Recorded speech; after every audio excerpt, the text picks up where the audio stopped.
बेटा आज हम सेशन शुरू करने वाले हैं। इस सेशन में हम लोग क्वेश्चन प्रैक्टिस करेंगे। आपके एग्ज़ाम बिल्कुल करीब आ गए हैं, नीट के एग्ज़ाम, तो आपको ज़्यादा से ज़्यादा क्वेश्चन की प्रैक्टिस करनी है। आप रिवीजन करें ज़्यादा से ज़्यादा और क्वेश्चन प्रैक्टिस करें। तो हम लोग इस सेशन में PYQs प्रैक्टिस करेंगे, एक्सप्लेनेशन भी देंगे और साथ में कुछ अदर क्वेश्चंस जो इम्पोर्टेंट क्वेश्चंस हैं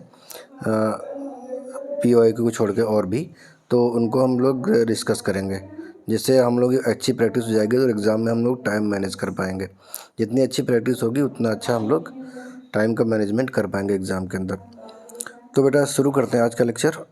और ये आपका चैप्टर फर्स्ट है 12th का, सेक्सुअल रिप्रोडक्शन फ्लावरिंग प्लांट्स। तो हम लोग इसका क्वेश्चन प्रैक्टिस करना शुरू करते हैं।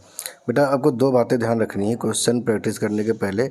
PYQs जब आप प्रैक्टिस करेंगे उसमें आप ये देखेंगे कि दो बातें कौन सी। पहला ये कि किसी भी क्वेश्चन को रटना नहीं कि ये ऐसा ही क्वेश्चन आया, क्योंकि क्वेश्चन में बेटा ज़रा सा चेंज हो जाता है तो उसका आंसर चेंज हो जाता है। दूसरा आपको ये ध्यान रखना है कि किसी भी क्वेश्चन के बेसिस पर आपको थ्योरी जनरेट नहीं करनी। आपने थ्योरी जनरेट कर ली अगर और क्वेश्चन वैसा ही नहीं आता है। PYQ से क्वेश्चन आते हैं बट वो क्वेश्चन में कुछ ना कुछ चेंज होता है बेटा, इस वजह से आपको थोड़ा सा केयरफुल रहना है। अब देखो हम लोग शुरू करते हैं बेटा।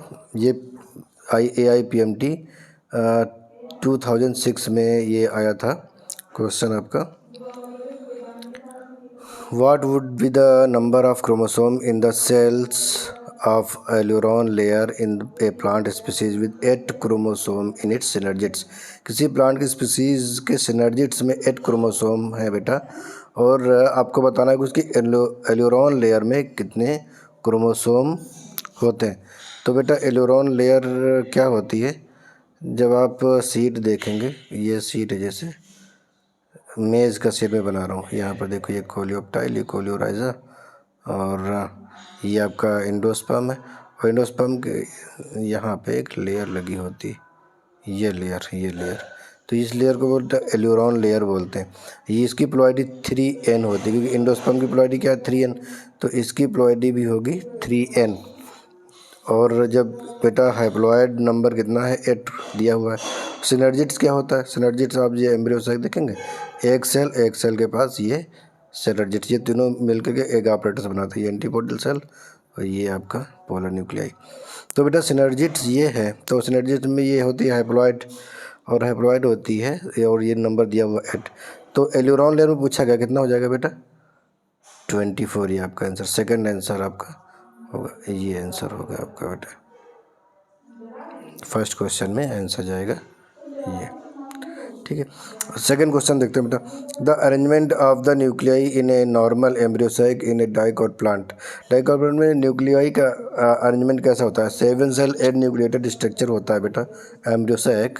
और आप देखोगे ऊपर 3 antipodal cell, 2 polar nuclei and 3 egg बेटा। तो ये आंसर जाएगा बेटा, एंटीपोडल में 3, बीच में सेंटर सेल होती है जिसमें पोलर न्यूक्लियाई होते हैं, और फिर ये एपरेटस, ये आंसर आपका। थर्ड क्वेश्चन देखते हैं बेटा। In a cereal grain the single cotyledon of embryo is represented bye.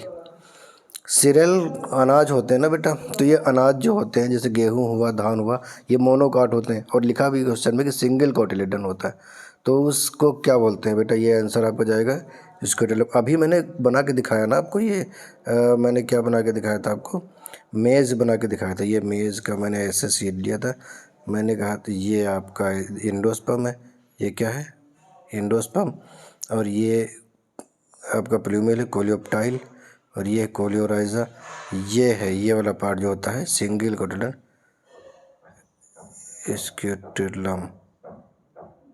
Scutellum, ये होता है बेटा, ठीक है।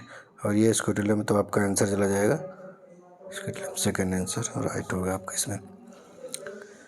फोर्थ नंबर क्वेश्चन देखते हैं बेटा। Long filamentous thread protruding at the end of a young cob of maize are. तो बेटा ये आपने गोल्ड, ये भुट्टा होता है कॉर्न कॉब जो होता है भुट्टा उसका, मक्का का, मेज का।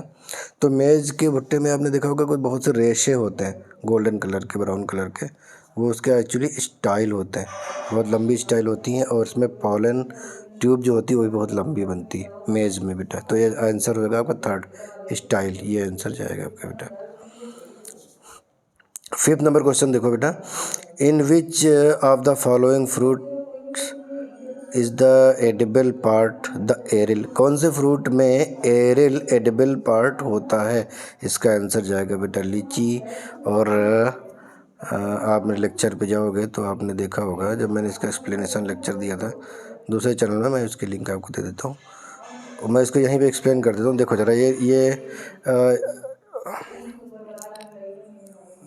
ओव्यूल है आपका, ये ओव्यूल में क्या है, इंटीग्यूमेंट है, ये इंटीग्यूमेंट है। तो बेटा 2 इंटीग्यूमेंट होते हैं, ये है आउटर इंटीग्यूमेंट, ये इनर इंटीग्यूमेंट, और लीची में एक थर्ड इंटीग्यूमेंट भी प्रेजेंट होता है, और ये थर्ड इंटीग्यूमेंट जो होता है यहाँ पर वो फ्लैशी हो जाता है, फूड स्टोर कर लेता है, और वो वही बन जाता है आपका edible part. After fertilization the ovule become seed and the third integument become aril and this is the edible part of litchi. So the answer will be lychee. First option is the answer, which is lychee. Clear? बेटा ये AIIMS 2006 में question पूछा गया है, AIIMS 2000 में question पूछा गया है बेटा, ये क्वेश्चन है, इसको देखते हैं जरा। A scion is grafted to a stalk. The quality of fruit produced will be determined by the genotype of, कौन सा, फर्स्ट ऑप्शन स्टॉक, स्क्योन, बोथ। तो बेटा सीधा सा आंसर आपका यही चला जाएगा। जब बना किससे, ये ग्राफ्टिंग जब हुई है तो स्क्योन से बनी है, तो जो इसका जीनोटाइप होगा वो ये राइट आंसर होगा आपका स्क्योन, उसी से डिटरमाइन होगा ये। ठीक है बेटा, सिंपल सा क्वेश्चन है, एम्स में आया। अभी ये देखो बेटा AIPMT तो था, अभी क्या था पहले बेटा कि AIPMT होता, अब नीट हो रहा है, तो लेकिन क्वेश्चंस आप प्रैक्टिस करेंगे तो वहाँ से बहुत सारे उससे रिलेटेड मिलते जुलते क्वेश्चंस आपको वहाँ अभी भी मिलेंगे नीट में भी। तब ये AIPMT था 2007। देखो 7 नंबर क्वेश्चन है, male gametes in angiosperms are formed by the division of, बेटा मेल गमीट किससे फॉर्म होता है, मेल गमीट फॉर्म होता है माइक्रोस्पोर मदर सेल, ये माइक्रो, तो आपका आंसर जाएगा माइक्रोस्पोर मदर। जनरेटिव सेल खुद में गमीट है, वेजिटेटिव सेल तो गमीट होती नहीं, हैप्लॉइड सेल है, बट ये जो माइक्रोस्पोर है वो भी हैप्लॉइड होता है। तो गमीट बनता है division of microspore mother cell. Male gamete in angiosperm are formed by the division of, अब ये इस क्वेश्चन में नहीं लिखा है बेटा कि डिवीजन कौन सा होता है, मियोसिस होता है कि माइटोसिस होता है, ये केवल डिवीजन पूछा है क्वेश्चन में। तो माइक्रोस्पोर मदर सेल में मियोसिस होगा तो माइक्रोस्पोर बनेगा, और माइक्रोस्पोर मेल गैमेटोफाइट होता है, हाँ, बट पूछा क्या है मेल गैमीट, तो मेल गैमीट के लिए तो डिवीजन होगा माइक्रोस्पोर में, ये माइक्रोस्पोर है बेटा, और माइक्रोस्पोर में डिवीजन होता है एक वेजिटेटिव सेल जिसका वेजिटेटिव न्यूक्लियस है, और एक ये जनरेटिव सेल बनती है। तो मेल गैमीट तो बन रहा है जब डिवीजन हो रहा है माइक्रोस्पोर में, तो बेटा इसका आंसर फर्स्ट नहीं होगा, इसका आंसर होगा सेकंड। ये थोड़ा सा आपको देखना पड़ता है क्योंकि यहाँ पे क्वेश्चन में ये माइन्यूट चीज़ें देखनी होती हैं। इसमें अगर ये क्वेश्चन में दिया होता कि फाउंड बाय मियोसिस तो आपका आंसर जाता माइक्रोस्पोर मदर सेल, बट आपसे पूछा गया है फाउंड बाय डिवीज़न, तो डिवीज़न माइक्रोस्पोर में होता है। देखो बेटा ये स्पोर टेट्राड बनते हैं, फिर स्पोर टेट्राड में स्पोर अलग होती है, स्पोर बन जाता है। अब स्पोर में एक वैक्यूल आती है, पहले इसका साइज बड़ा होता है, फिर डिवाइड होता है, एक ट्यूब सेल या वेजिटेटिव सेल बनती है जिसका एक ट्यूब न्यूक्लियस वेजिटेटिव, और एक ऐसा ही स्पिंडल से मेल गैमीट बनता है, जनरेटिव सेल जिसको हम बोलते हैं। अब इस जनरेटिव सेल में फिर से डिवीज़न होता है और तब एक और मेल गैमीट बनता है, तब 2 मेल गैमीट बनते हैं। तो आपका आंसर होगा बेटा माइक्रोस्पोर। नेक्स्ट क्वेश्चन देख लेते हैं बेटा, विच one of the following is surrounded by A callose wall. Callose wall को बेटा कौन सा स्ट्रक्चर जिसको कैलोज वॉल सराउंड करती है, सराउंडेड बाई कैलोज वॉल। तो pollen grain, microspore mother cell, male gamete, ये होगा पोलन ग्रेन आंसर जाएगा बेटा। जब बेटा स्पोर टेट्राड बनता, अभी मैंने बना के दिखाया था, ये स्पोर टेट्राड बनता है। तो स्पोर टेट्राड में 4 स्पोर होते हैं, 1 1 2 3 और एक पीछे, तो 3 होते हैं। तो बेटा ये जो स्पोर टेट्राड, इसमें कैलोज लेयर लगी रहती है, ये वाली, जिससे यहाँ बीच में भी कैलोज होती है और इसी से ये चारों स्पोर आपस में अटैच रहते हैं, ये होती है कैलोज लेयर। ठीक है बेटा। तो क्या होता है, आपने टेपिटम का फंक्शन पढ़ा था, तो उसमें आपने देखा था कि टेपिटम क्या करती है, कैलेज एंजाइम सिक्रेट करती है। टेपिटम के और भी बहुत से काम है, पॉलन किट, न्यूट्रिशन प्रोवाइड करना और सो ऑन, बट एक उसमें फंक्शन आपने ये भी पढ़ा होगा, एंजाइम एंड हार्मोन का सिक्रेशन। हार्मोन होता है ऑक्सिन और एंजाइम होता है कैलेज। कैलेज क्या करता है, इस कैलोज लेयर को ब्रेक करता है और ये चारों स्पोर फ्री हो जाते हैं स्पोर टेट्राड से। ये तो ये आंसर जाएगा इसका बेटा पोलन ट्यूब।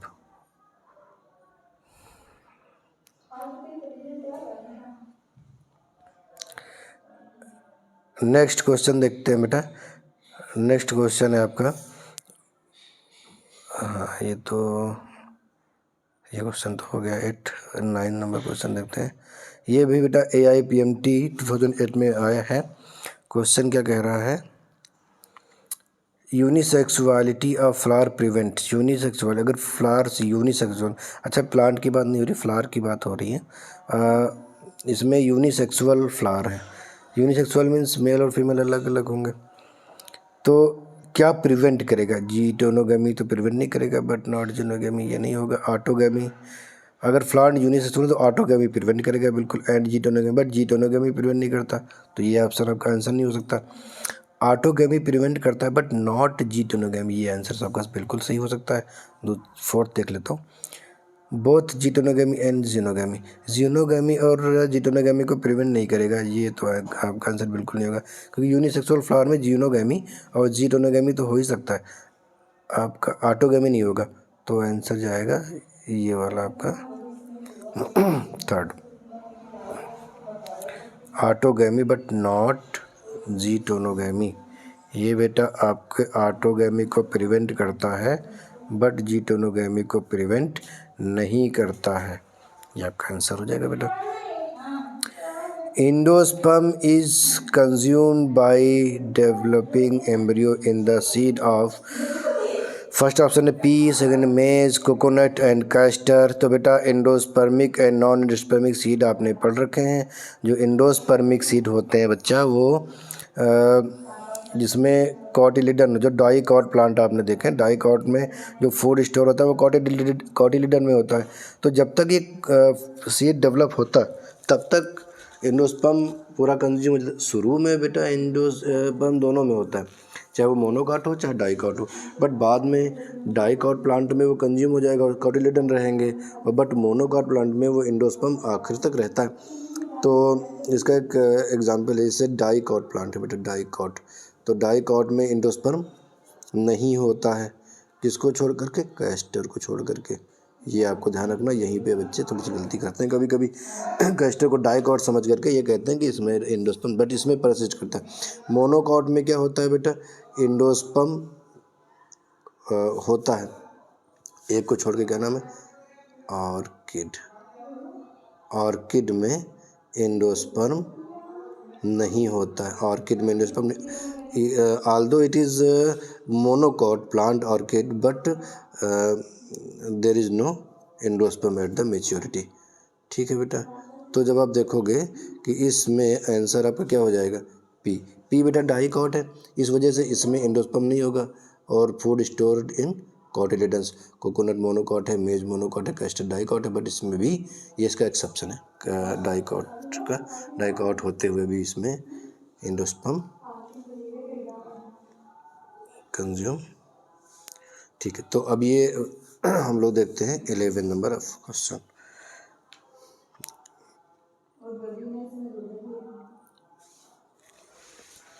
तो 11 नंबर में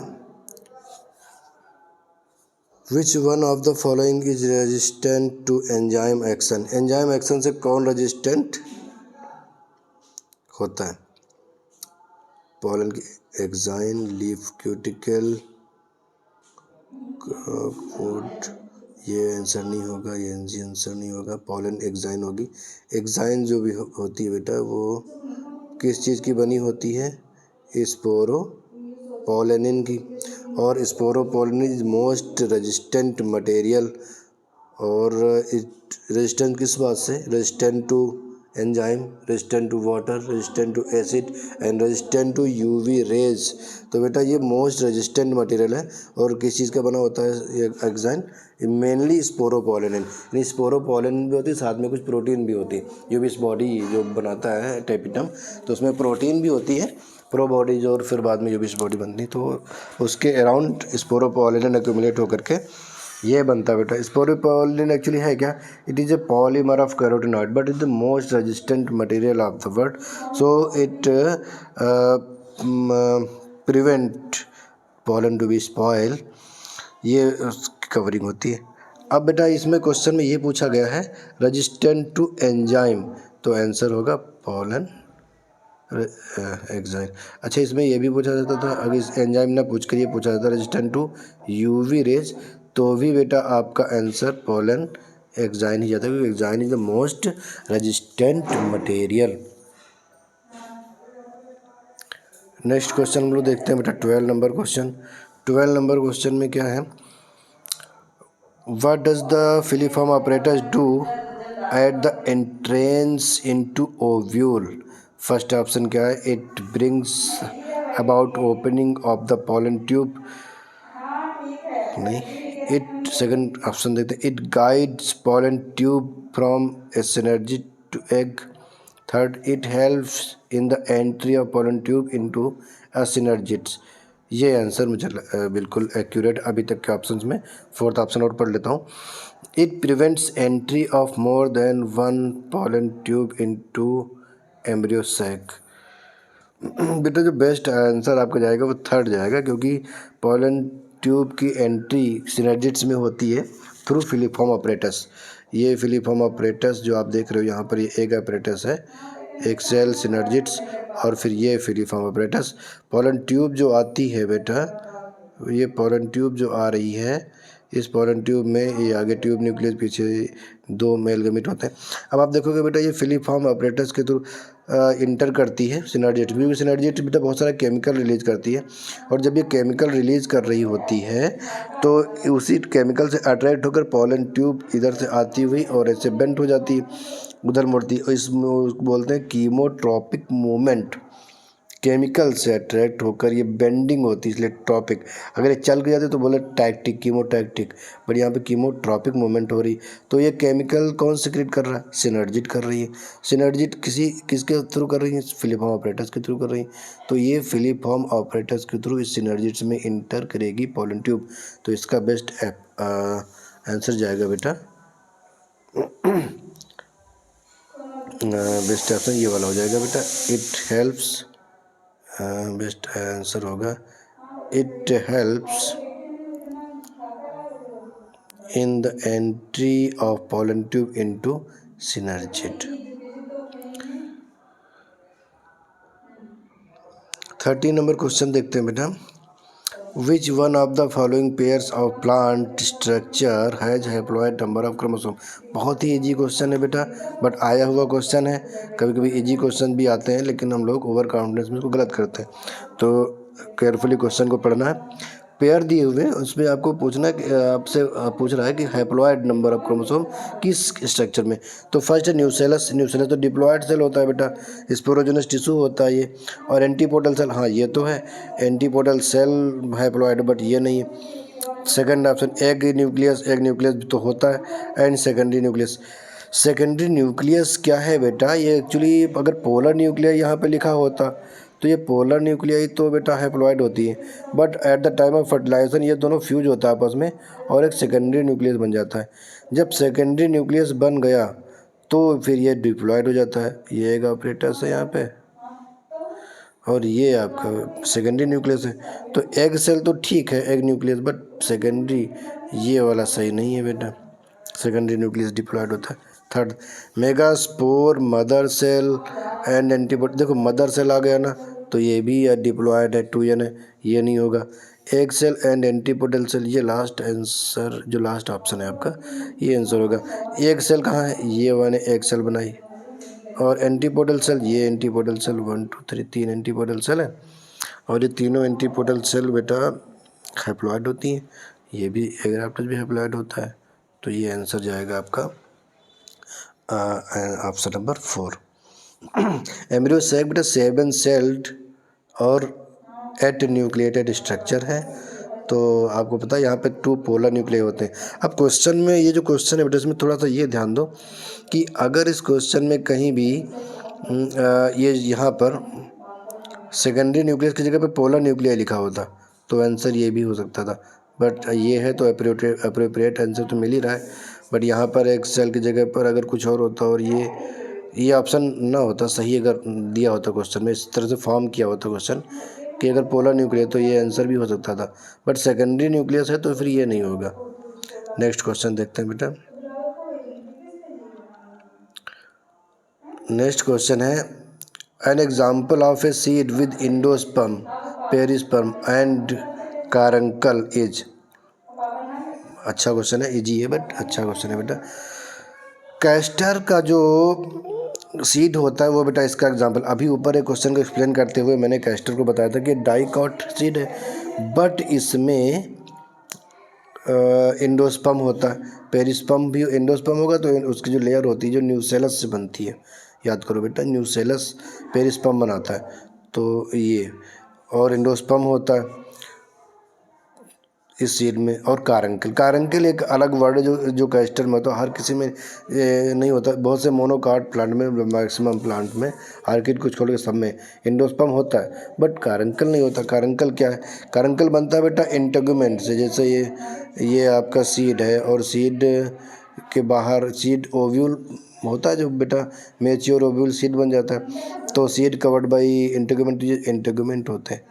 ये ऐसा स्ट्रक्चर इसका स्वालन स्पॉट पार्ट होता है, कारंकल बोला जाता है उसको, कैस्टर के सीड में, कैस्टर के सीड में। अब क्या होता है बेटा, ये कैस्टर बहुत ज़्यादा शुगर स्टोर कर लेता है, स्वेल अप हो जाता है, और फिर ये सीड जर्मिनेशन में हेल्प करता है। जब सीड जर्मिनेशन हो रहा होता है तो फूड यहाँ से मिलता है। एक और बेनिफिट है इसका, सीड डिस्पर्सल में इसी से हेल्प होती है, क्योंकि चींटियाँ एंड्स अट्रैक्ट होती हैं शुगर के लिए और इस सीड को खींच के लेके जाती हैं। तो सीड डिस्पर्सल इन कैस्टर वो होता है बेटा चींटियों से, और जब चींटियों से सीड डिस्पर्सल होता है तो उसको एक टर्म होता है, क्या बोलते हैं बेटा, आप लोग बताएंगे?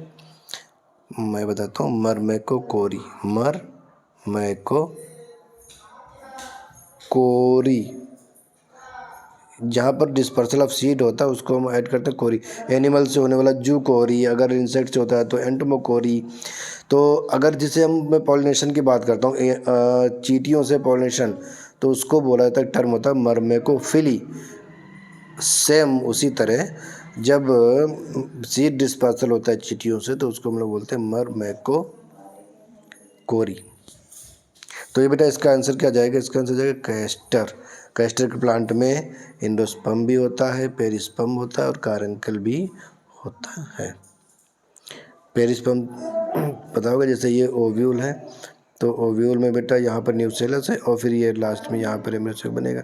अगर मैं ये एट्रोपस ही बना दिया मैंने समझाने के लिए, तो ये जो न्यूसेलस बचा रह जाता है कुछ आफ्टर फर्टिलाइजेशन, तो ये सीड को कवर करेगा ना बेटा, और सीड में अंदर ये इंडोस्पर्म बनेगा तो उसको कवर करेगा, तो ये लास्ट में इसको बोलेंगे पेरिस्पर्म। तो पेरिस्पर्म किससे बनता है, डिराइव किससे होता है, न्यूसेलस से। पेरिस्पर्म डिराइव होता है न्यूसेलस। खैर ये क्वेश्चन में पूछा नहीं गया, बट अदर क्वेश्चन में पूछा जा सकता है कभी भी, इसलिए मैं इसको डिस्कस कर रहा हूँ। नेक्स्ट क्वेश्चन है, ये भी बेटा अच्छा क्वेश्चन है। The scutellum observed in A grain of wheat और maize is comparable to which part of the seed in other monocotyledon? wheat and maize are monocot plant, आपको पता है, और इसमें क्या होता है बेटा, स्केटलम। और स्केटलम क्या, जो मोनोकाट प्लांट होते हैं उनमें कॉटिलिडन को स्केटलम बोलते हैं। इसका आंसर हो जाएगा बेटा कॉटिलिडन। इसका आंसर हो जाएगा बेटा कॉटिलिडन। ये आंसर हो जाएगा इसका। देखो मैं एक बार फिर से बना देता हूँ सीड। यहाँ पे मैंने सीड बना दिया। ये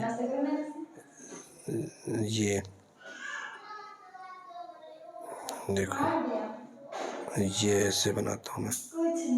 देखो ये हो गया एंडोस्पर्म, ये प्यूमिल कोलियोप्टाइल से कवर्ड, ये कोलियोराइजा, ये स्केटलम। यहाँ पे इधर का जो एरिया है बेटा, ये एक सिंगल कॉटिलिडन ही तो है ये वाला, ये एंडोस्पर्म। इसी को बोलेंगे स्केटुलम। यहाँ एलुरोन लेयर यहाँ पे होती है। ये लेयर जो होती है एलुरोन लेयर होती है।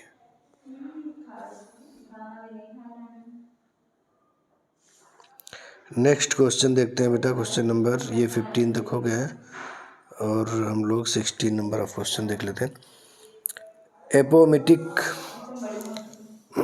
embryos in citrus arise from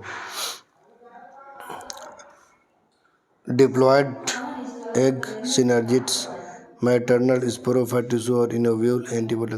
बेटा इसका आंसर होगा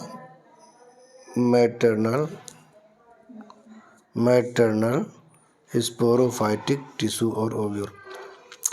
सिट्रस में बेटा ये जो एपोमेटिक एम्ब्रियोज बनते कैसे बनते हैं, ये पॉली एम्ब्रियोनी आपने पढ़ी है। पॉली एम्ब्रियोनी में क्या होता है कि न्यूसेलस की सेल्स एम्ब्रियो की तरह बिहेव करती, पहले जायगोट की तरह बिहेव करती फिर एम्ब्रियो बन जाती। एक्चुअली जायगोट कब बनता है, फर्टिलाइजेशन के बाद बनता है। एक सेल का फर्टिलाइजेशन जब मेल गेमीट के साथ होता है तो जायगोट बनता है, फिर उससे एम्ब्रियो बनता है। तो ये एक एम्ब्रियो तो बना, बट क्या होता है कि सिट्रस में, मैंगो में, ऑरेंज में ऐसा देखा गया है कि न्यूसेलस की सेल्स जायगोट की तरह बिहेव करती हैं और एम्ब्रियो की तरह बिहेव करने लगती, एम्ब्रियो बन जाती हैं। तो उस एक सिंगल सीड के अंदर बहुत सारे एम्ब्रियो बन जाते हैं जिसको हम बोलते हैं पॉली एम्ब्रियोनी। तो मैटरनल न्यूसेलस का है, न्यूसेलस होता है स्पोरोफाइट सेल होता है ना, स्पोरोजेनस टिश्यू, और उसी से ये एम्ब्रियोज बनते हैं। तो इसका आंसर हो जाएगा थर्ड नंबर है maternal sporophytic tissue in ovule. 17 number question देखते हैं बेटा।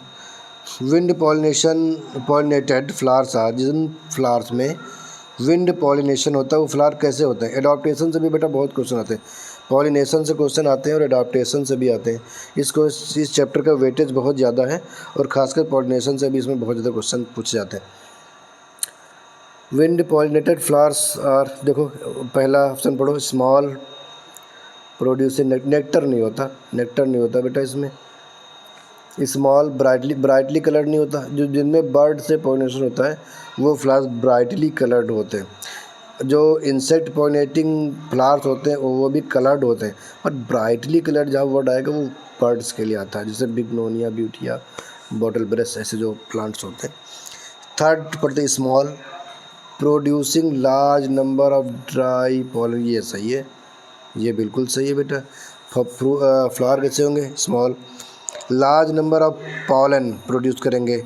लार्ज नंबर ऑफ पॉलन क्यों प्रोड्यूस करते हैं, क्योंकि जब विंड से होता है, हवा में पॉलन उड़ रहे हैं बेटा, बहुत से पॉलन लॉस हो जाएंगे, इधर उधर जाके स्टिग्मा पर बहुत ही कम पहुंचते हैं। अगर पहले से कम हो गए तो स्टिग्मा पर पॉलन पहुंच नहीं पाएंगे, इसलिए large number of pollen produce करता है, क्योंकि पॉलन लॉस के चांसेस बहुत ज़्यादा हैं। इंसेक्ट पॉलिनेशन में पॉलन लॉस कम होता है, क्योंकि इंसेक्ट एक फ्लावर से उड़ के दूसरी फ्लावर पे जाके बैठा तो वो डायरेक्ट सही जगह पर पॉलन को पहुंचा देता है, बट एयर में तो पॉलन उड़ते रहते हैं। दूसरा है ड्राई ग्रेन, ड्राई क्योंकि ये पॉलन ग्रेन्स जो होते हैं बेटा वो स्टिकी नहीं होते, नॉन स्टिकी होते हैं, उनको चिपकना नहीं इंसेक्ट के पैरों में, इस वजह से ड्राई होते हैं। तो ये थर्ड ऑप्शन जो है इसका आंसर होगा आपका बेटा। देख लेते हैं नेक्स्ट क्वेश्चन, देख लेते हैं बेटा।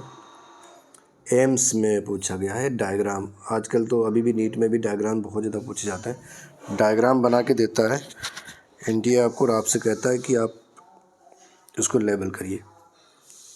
देखो क्या है ये, ए, बी और सी, ये आंसर आपका है। तो ये नीचे क्या होता है बेटा, हाइपोकॉटिल होता है। और ये अब देखो फर्स्ट ऑप्शन पढ़ लेते हैं, सूट एपिकल मेरिस्टेम, ए को बताएगा, ये तो है नहीं बेटा, ये तो एक मिनट, ये जो है आंसर आपका हो जाएगा रॉन्ग, ये तो होगा नहीं। सेकंड वाला देखते हैं बेटा, ये हाइपोकॉटिल, बिल्कुल हाइपोकॉटिल हो सकता है, ए वाला, ये पार्ट और ये पार्ट हाइपोकॉटिल हो सकता है। ये बेटा कैस्टर का सीट देखो, इसमें ये कारंकल नीचे बना हुआ है, ये मेज है इधर, ये वाला मेज है, और ये तो ये कैस्टर। सेकेंड ऑप्शन पढ़ते हैं, हाइपोकॉटिल, ये हाइपोकॉटिल ठीक है। बी क्या है बेटा, सूट एपिकल मेरिस्टेम, बी होता है सूट एपिकल मेरिस्टेम, हाँ ठीक है।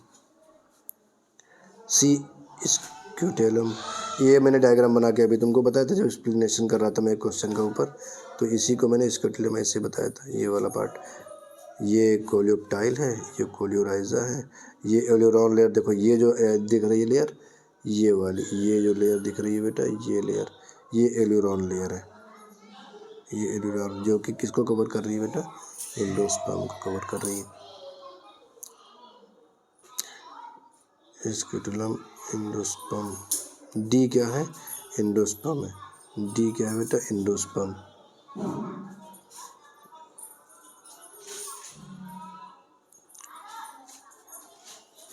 ये डी यहाँ पर है, ये वाला डी है, एंडोस्पर्म दिखाया गया। तो आपका आंसर ये हो जाएगा hypocotyl, shoot apical meristem, scutellum and endosperm, ये आपका राइट आंसर है। अब नीचे के ऑप्शन पढ़ सकते हैं, इसमें स्क्यूटेलम देखो ये गलत हो गया ना, इसमें एंडोस्पर्म है, ए को एंडोस्पर्म बताया, ये भी गलत हो गया, राइट आंसर आपका यही होगा।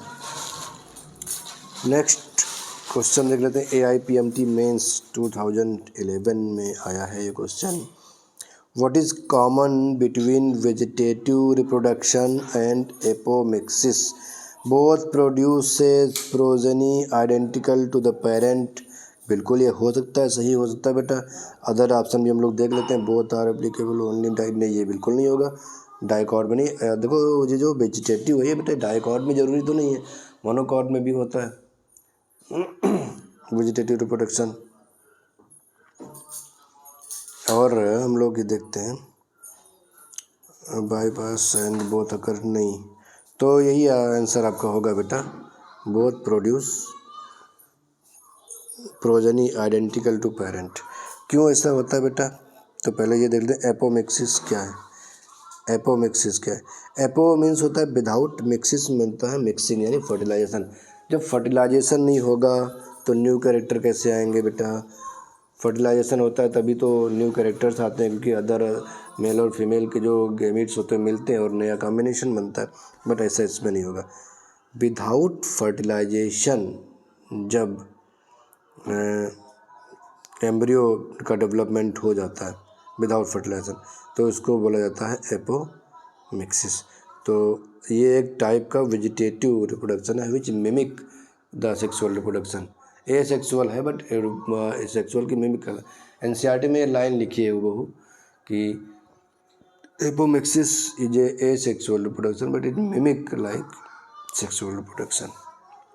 ये बेटा आपके 20 क्वेश्चंस, 21 देख लेते हैं, ये बेटा 21 है क्वेश्चन, पढ़ें आप आंसर दें। इन angiosperm functional megaspore develops into, बेटा एंजियोस्पर्म के प्लांट में फंक्शनल मेगास्पोर कहाँ डेवलप होता है, पॉलन सैक में, ओव्यूल में, एम्ब्रियो सैक में, एंडोस्पर्म में। फंक्शनल मेगास्पोर बनता है बेटा ओव्यूल के अंदर, और वो डेवलप होकर फिर मेगास्पोर बनाता है। अगर मैं आपको ऐसे ही सिंपल एट्रोपस ओव्यूल बना के दिखाऊं, ये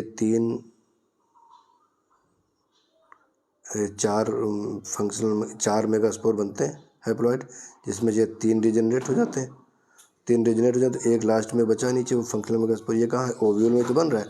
उसके बाद ये जब डेवलप करेगा फंक्शनल मेगास्पोर, डिवीजन होता जाएगा, कैरियोकाइनेसिस, फिर कैरियोकाइनेसिस, फिर कैरियोकाइनेसिस 3 बार लगातार, और फिर साइटोकाइनेसिस, तब जाकर यहाँ पे 7 सेल 8 न्यूक्लियोटाइड स्ट्रक्चर बनते हैं और ये एम्ब्रियो सैक बनता है। तो ओव्यूल के अंदर होगा, ये आंसर आपका सही जाएगा। AIPMT प्री 2011 पूछा गया क्वेश्चन। आप देख रहे हो बेटा इसका वेटेज कितना है। ये देखो 11 में ही ऊपर 2 क्वेश्चन पूछे गए और ये 4 फिर, तो 4 से 6 क्वेश्चन का वेटेज है इसका इस चैप्टर में, और 1 क्वेश्चन कैरी 4 मार्क्स, तो लगभग 20 मार्क्स आपको इस अकेले एक चैप्टर से मिल जाएंगे। जबकि चैप्टर आसान है ये, और कॉन्सेप्ट बहुत गहरे नहीं है कि आप समझ ना पाएँ, इजीली आप कर सकते हैं। कुछ एग्जांपल्स आपको याद रखने हैं और बहुत इजी चैप्टर है, और आपको 20 मार्क्स दे रहा है ये चैप्टर, तो बहुत ही केयरफुली आप क्वेश्चन प्रैक्टिस करें। Filiform apparatus is a characteristic feature of suspensor egg synergid zygote. Suspensor embryo का पार्ट है बेटा, सस्पेंसर किसका पार्ट है, एम्ब्रियो का। ये कौन सा क्वेश्चन है, एक मिनट, ये वाला मैं देख रहा था 22। सस्पेंसर तो बेटा एम्ब्रियो का पार्ट है, तो ये नहीं हो सकता। एग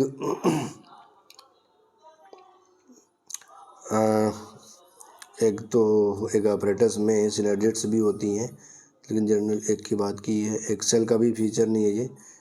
इस जो 4 ऑप्शन दिए हुए हैं, इन ऑप्शन के अकॉर्डिंग सिनर्जिड्स से रिलेटेड है। कैरेक्टरिस्टिक तो नहीं है, बट क्योंकि ये जो आपका ये सिनर्जिड्स हैं, ये एग apparatus, ये एक्सेल, ये वाली, और ये सिनर्जिड दोनों, तो ये फिलिप-हॉर्न apparatus। तो सिनर्जिड जो केमिकल रिलीज करता है बेटा, वो फिलिप-हॉर्न apparatus के थ्रू रिलीज करता है, और पॉलन ट्यूब सिनर्जिड्स में इंटर करती है, तो भी फिलिप-हॉर्न apparatus के थ्रू इंटर करती है, इसलिए इसका आंसर जाएगा बेटा synergid. 23 question. Nucellar polyembryony is reported in species. अभी बेटा ऊपर क्वेश्चन आया था, इसको मैंने एक्सप्लेन किया था। आप इसका आंसर अब इजीली दे सकते हैं, बट देखो मैं इसका आंसर मैं फिर से इसको भी एक्सप्लेन कर देता हूँ। ऑप्शन पढ़ लो पहले। सिट्रस, गॉसिपियम, टेटिकम, यानी सिट्रस ये नींबू संतरा, ये कपास, ये आपका गेहूँ, और ये सरसों। सिट्रस इसका एग्जाम्पल आपने पढ़ा होगा, मैंगो में भी देखी गई है पॉलीएम्ब्रियोनी, बट सिट्रस में बहुत ज़्यादा, सिट्रस में और के सिट्रस के स्पीसीज़ में, नींबू में, संतरा में ये देखने को मिलता है। पॉलीएम्ब्रियोनी क्या होती है मैं एक बार फिर से बता देता हूँ। जब न्यूसेलस की सेल्स एम्ब्रियो की तरह बिहेव करती रहती है, मोर देन 1 एम्ब्रियो बन जाते हैं सिंगल सीड के अंदर, इसको बोलते हैं पॉलीएम्ब्रियोनी। इसका आंसर हो जाएगा आपका citrus, first option. 24। In which of the following pollination is autogamous. In which of the following pollination is autogamous. Geitonogamy, xenogamy, cleistogamy, cleistogamy. Cleistogamy जो 4 ऑप्शन ये हैं, इनमें cleistogamy is the answer, because cleistogamy close type का बेटा flower होता है। जैसे ये फ्लावर है, ये फ्लावर ऊपर खिला, ये फ्लावर खिल रहा है बेटा ऐसे, तो क्या होगा, ये ओपन है ना, ये चेस्मोगैमस है। फ्लावर कुछ प्लांट्स में सॉइल के अंदर खिलता है, तो ये अंदर जो बनता है तो ये बड के फॉर्म में रहता है, ये कभी ओपन नहीं होता क्योंकि चारों तरफ सॉइल है। तो जब ओपन ही नहीं होगा तो पॉलन बाहर से आएंगे कैसे, और इसमें के पॉलन बाहर जाएंगे कैसे। तो ना कोई बाहर से अंदर आ पाता है, ना अंदर से कोई बाहर जा पाता है, दोनों बातें। इस ऐसे फ्लावर को बोलते हैं क्लिस्टोगैमस फ्लावर, और इनमें हमेशा ऑटोगैमी ही होती है, तो ये ऑटोगैमस होते हैं, क्लिस्टोगैमस। इसके एग्जांपल ऑक्जेलिस, कॉमेलाइना, वायोला। 3 एग्जांपल्स बहुत इंपॉर्टेंट है, आपको तीनों याद रखने हैं। कौन से मैंने बताया, ऑक्जेलिस, वायोला और कॉमेलाइना, ऑक्जेलिस और वायोला, ये 3 एग्जाम्पल है किसके हैं बेटा, क्लिस्टोगैमस फ्लावर के। 25 क्वेश्चन, गुड नंबर 25 क्या है। What would be the number of chromosome in the aleurone layer of a plant with 42 chromosome in its root tip cells. अच्छा क्वेश्चन है। ये फर्स्ट क्वेश्चन जो मैंने डिस्कस किया था इस चैप्टर का, तो उसमें भी एल्यूरोन लेयर का जिक्र आया था। तो मैंने तुमसे कहा था ये जो बेटा लेयर है ये 3n होती है इसकी प्लॉइडी क्या है 3n। और जो दिया हुआ है 42 क्रोमोसोम्स, ये किसमें रूट टिप क्या आती है डिप्लॉयड। सभी चूँकि प्लांट स्पोरोफाइट है, किसमें पूछा गया है ये प्लांट का नाम दिया गया, प्लांट का नाम नहीं दिया गया, ऐसे ही पूछा गया।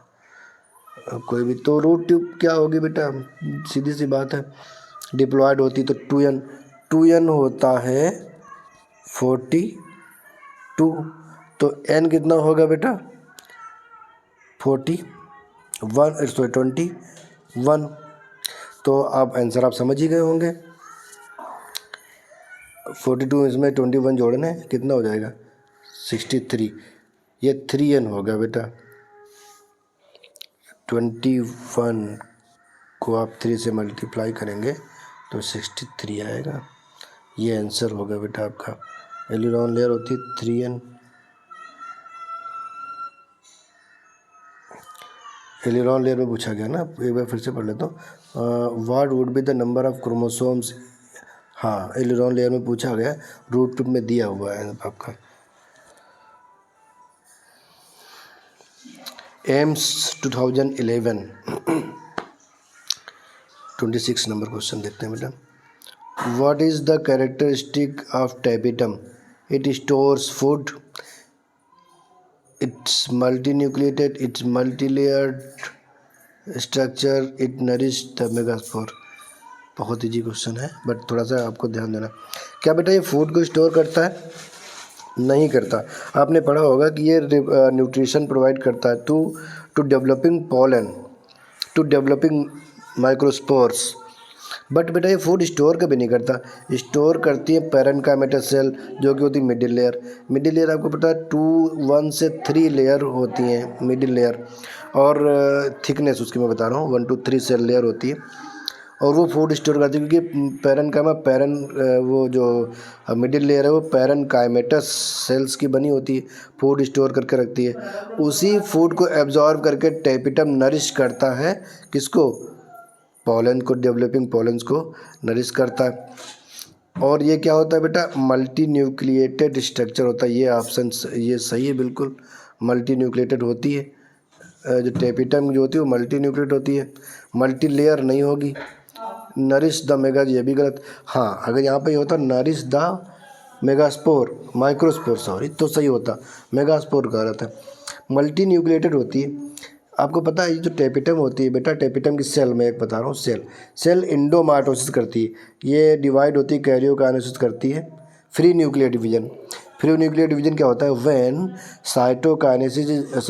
Karyokinesis is not followed by cytokinesis is called endomitosis और फ्री न्यूक्लियर डिवीजन। इसमें सेल मल्टी न्यूक्लिएटेड बन जाती। अभी क्या हुआ 2 न्यूक्लियस बन गया, कैरियोकाइनेसिस हुआ।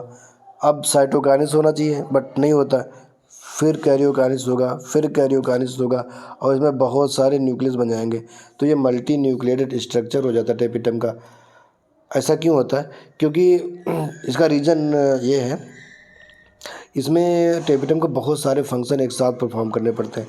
ये नरिशमेंट भी करता है माइक्रोस्पोर का, ये पोलन किट भी बनाता है, ये यूबिश बॉडी भी बनाता है, ये कैलेज एंजाइम भी सिक्रेट करता है, और ये ऑक्सिन हार्मोन भी रिलीज़ करता है। तो स्पोरोपोलिन का सिक्रीशन भी यही करता है, बहुत सारे काम करने। इस वजह से इसमें डीएनए का अमाउंट बढ़ाना है। डीएनए का अमाउंट बढ़ाने के लिए इसने क्या किया है, पहले तो इंडोमाइटोसिस करके अपने नंबर बढ़ाए, न्यूक्लियस के नंबर, और सेल हो गई है मल्टी न्यूक्लिएटेड। जो सेकंड ऑप्शन में आपसे बोला गया है कि ये इसके जो सेल्स होंगी वो कैसी होंगी, मल्टी न्यूक्लिएटेड होंगी। बट बेटा एक चीज़ और है, न्यूक्लियस के अंदर जो क्रोमोसोम है उसमें भी रेप्लिकेशन चलता रहता है, और सभी इसमें भी पॉलीप्लॉइडी ऐसी आ जाती है कि हर एक क्रोमोसोम में कई क्रोमेटिड आ जाते हैं, पॉलीटी नहीं होती। जैसे पॉलीटीन क्रोमोसोम में ये एक ऐसा होता है क्रोमोसोम, तो इसमें एक ये क्रोमेटिड, 2 और क्रोमेटिड आ जाते हैं इसमें, ऐसे ये ऐसे। इससे क्या होता है डीएनए का अमाउंट, अब ये यहाँ क्रोमोसोम एक ही है देखना, बट यहाँ पे क्रोमेटिड के नंबर बहुत ज़्यादा हो गए, ये सब क्रोमेटिड है ये सब। तो इस ऐसे क्रोमोसोम को बोला जाता है पॉलीटीन क्रोमोसोम, जो आपको सलाइवरी ग्लैंड में मिला था इंसेक्ट के, मॉस्किटो के, वही वो पॉलीटीन डिस्कवर हुआ था, पॉलीटीन क्रोमोसोम। वैसा ही पॉलीटीन को आपको यहाँ पे मिलेगा टेपिटम के अंदर। तो देखो क्रोमोसोम के अंदर क्रोमेटिड के नंबर बढ़ गए और सेल के अंदर न्यूक्लियस के नंबर बढ़ गए। तो डीएनए के अमाउंट को कई गुना बढ़ा दिया गया है टेपिटम के अंदर। टेपिटम सेल के अंदर डीएनए के अमाउंट को बहुत गुना बढ़ाया गया है, क्योंकि टेपिटम को एक साथ बहुत सारे फंक्शन परफॉर्म करने होते हैं, ये रीजन होता है। देखते हैं बेटा नेक्स्ट क्वेश्चन।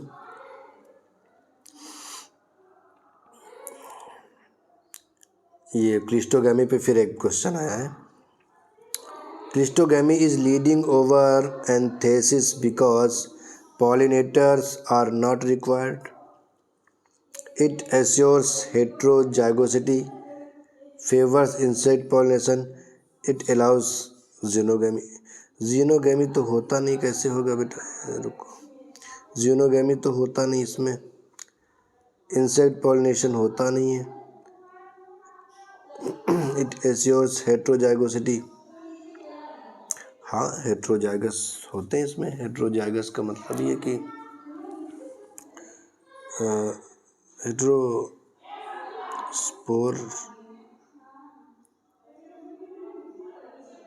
नहीं, हेट्रोजाइगोसिटी तो होती है, बट ये इसका आंसर नहीं हो सकता है, क्योंकि ये पॉलिनेटर्स आर नॉट रिक्वायर्ड, ये आंसर होगा, क्योंकि इसमें सेल्फ पॉलिनेशन होता है क्लोज। ये अगर हेट्रोस्पोर ही होता तो सही होता आंसर, हेट्रोजाइगोसिटी नहीं। ये वाला हेट्रोस्पोरस का मतलब ये है कि आपका इसमें एक तरह का बाइसेक्सुअलिटी है, कि फ्लावर बाइसेक्सुअल है और male and female sex organ दोनों, एक minute, male and female sex organ आपको, ये मैं बर्ड बना रहा था, ये बर्ड मैंने बनाया है, और इस बर्ड में देखो ये मेल, ये एंथर बिल्कुल क्लोज है, ये स्टिग्मा आपका ये, तो सेल्फ पॉलिनेशन हो जाता है इसमें बेटा। ये आपका राइट आंसर होगा। Pollinators are not required because इसमें सेल्फ पॉलिनेशन होता है।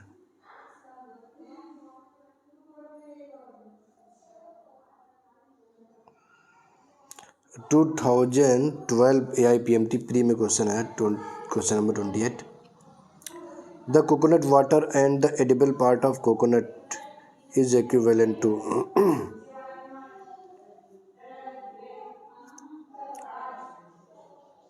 एम्ब्रियो, ये तो पूरा ही नारियल, कोकोनट वाटर भी और एडिबल पार्ट भी। एक्चुअली ये इंडोस्पर्म होता है। कोकोनट वाटर जो होता है वो कैसा इंडोस्पर्म होता है, न्यूक्लियर इंडोस्पर्म होता है, और ये जो एडिबल पार्ट होता है वो होता है सेलुलर इंडोस्पर्म। जो इंडोस्पर्म बनता है बेटा डेवलप होने लगता है, तो आपने देखा है कि जैसे ये आपका सेंट्रल सेल है, ये तो जायगोट तो बन गया ना, एक सेल जायगोट बन गया आफ्टर फर्टिलाइजेशन, और ये secondary nucleus after fertilization PEN बन गया, प्राइमरी इंडोस्पर्म न्यूक्लियस। अभी जब इसमें जब डिवीज़न होता है तो क्या होता है कि कई बार ये इंडोमाइटोसिस होती रहती है और ये मल्टी न्यूक्लिएटेड स्ट्रक्चर बन जाता है। तो इसको, ये भी इंडोस्पर्म है एक, ये जो इंडोस्पर्म है ये न्यूक्लियर इंडोस्पर्म है। दूसरा सेलुलर इंडोस्पर्म, जितनी बार कैरियोकाइनेसिस हुई उतनी बार साइटोकाइनेसिस हुई। तो यहाँ पर जो ये ऐसे सेल बनते हैं बेटा, ये न्यूक्लियस भी हैं सेल भी हैं, तो ये सेलुलर इंडोस्पर्म है। जो गर्री होती है खाने वाला पार्ट वाइट कलर का, वो होता है सेलुलर इंडोस्पर्म, और जो नारियल पानी होता है कोकोनट वाटर, वो होता है इंडोस्पर्म। तो इसमें क्वेश्चन पूछा गया है एक coconut water and edible part of coconut is are equivalent to endosperm. Endosperm ही होते हैं, इक्विवेलेंट क्या होता है, इंडोस्पर्म ही है तो ये ना, ये कोकोनट वाटर न्यूक्लियर इंडोस्पर्म है, एंड एडिबल पार्ट जो होता है वो सेलुलर एंडोस्पर्म होता है।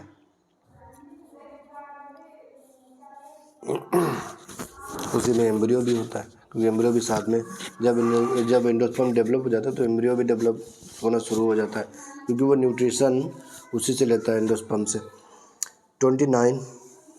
The gynoecium consist of many free pistil in flower of. मैंने कहा था कि आपको कुछ एग्जाम्पल्स भी याद करने पड़ेंगे, जैसे जो आपका मल्टी कार्पेलरी जो गायनीशियम होता है, जिसमें बहुत सारे कार्पेल होते हैं, उसमें एपोकार्पस और सिंकार्पस दो तरह के गायनीशियम होते हैं। सिंकार्पस में सभी जो पिस्टिल होंगे, वो कार्पेल होंगे, वो फ्यूज़ होंगे आपस में। सिंकार्पस जैसे कि पापावर है, हिबिस्कस है, और कुछ होते हैं जो फ्यूज़ नहीं होते हैं, जो एपोकार्पस में आते हैं। बहुत से पिस्टिल होंगे बट सब अलग अलग होंगे। उसका एग्जांपल है माइकेलिया, रोज, लोटस। इसमें कौन सा दिया हुआ, आप ऑप्शन पढ़ो और आंसर दो। Gynoecium consist of many pistil free pistil in flower. Free किस में होंगे? एपोकार्पस में होंगे। फ्यूज किस में होंगे? सिंकार्पस में होंगे। और फ्री पूछा तो आप आंसर होगा आपका माइकेलिया। और दो एग्जांपल मैंने बताया, माइकेलिया, रोज, लोटस, ये होगा। और मैंने सिंकार्पस के एग्जांपल क्या बताए थे? पापावर और हिबिस्कस। ये ऑप्शन है इसमें। ये आप, हालांकि इसमें तो एपोकार्पस पूछा गया तो आप माइकेलिया का आंसर लगाएंगे। अगर सिंग पूछा होता तो फिर ये तो तीनों ही होते हैं, सिंकार्पस के एग्जांपल होते हैं, और ये पापावर, हिबिस्कस, ये आंसर जाता है आपका। क्लियर है बेटा? तो फिर अब हम लोग देखते हैं 31 क्वेश्चन। अभी भी इसी का आया है। Both autogamy and geitonogamy are prevented in castor, maize, papaya, cucumber. Autogamy भी नहीं होगी, जीटोनोगैमी में नहीं होगी। तो ये जब डायसियस प्लांट होता है जिसमें फीमेल मेल फ्लावर भी अलग होंगे, प्लांट भी अलग होंगे, जैसे कि पपाया, डेट, पाम, इसमें मेल प्लांट अलग होगा, फीमेल प्लांट अलग होगा। मेल और फीमेल प्लांट अलग अलग इसमें होते हैं, पपाया में होते हैं, डेट में होते हैं, पाम में होते हैं। तो ये आया है, तो इसका एग्जाम्पल हो जाएगा। कुकुम्बर में यूनिसेक्सुअल फ्लावर तो आते हैं बेटा, बट फ्लावर एक ही प्लांट में दोनों तरह के फ्लावर होते हैं। मेल फ्लावर भी होगा, फीमेल फ्लावर भी होगा एक ही प्लांट में। तो ये मोनोसियस तो है, बट प्लांट मोनोसियस है, फ्लावर यूनिसेक्सुअल है। तो ये ऑटोगैमी प्रिवेंट करेगा, बट बेटा ये जीटोनोगैमी प्रिवेंट नहीं करेगा। इसमें जीटोनोगैमी तो होगा कुकुम्बर में जीटोनोगैमी होगा। तो इसका आंसर जाएगा बेटा पपाया, ये होगा। एक और क्वेश्चन देख लो, 31. Even in absence of pollinating agent, seed setting is assured in. Even in absence of pollinating agent, seed setting is assured in. ये होगा बेटा कोमेलाइना, क्योंकि ये कैसा, अभी मैंने इसका एग्जांपल बताया था, कोमेलाइना ऑक्जालिस वायोला, ये क्लिस्टोगैमस। इसमें पॉलिनेटिंग एजेंट की ज़रूरत ही नहीं होती, क्योंकि ये बिल्कुल कैसे होते हैं बेटा, क्लोज्ड होते हैं, और इनमें ऑटोगैमी होती है बेटा। बस आज मैं इतने ही 31 क्वेश्चन एक्सप्लेन किए हैं। प्रैक्टिस हम लोग रोज़ करेंगे, इसी तरह करते रहेंगे। और अगर लॉन्ग क्वेश्चन, आपको लॉन्ग लेक्चर चाहिए कि मैं पूरा PYQ एक बार में 2 बार में करवा दूं हर एक चैप्टर के, तो आप कमेंट करके बताएं, या फिर छोटी छोटी वीडियो चाहिए तो आप कमेंट करके बताते हैं। ये PYQ कराने के बाद मैं चैप्टर वाइज अदर क्वेश्चन भी कराऊंगा जो इम्पोर्टेंट हैं नीट के एग्ज़ाम से रिलेटेड। तो पढ़ते रहें आप लोग, और क्वेश्चन प्रैक्टिस ज़्यादा से ज़्यादा करते रहें, और अच्छे मार्क्स लेकर आए नीट के एग्ज़ाम में इस बार। Thank you.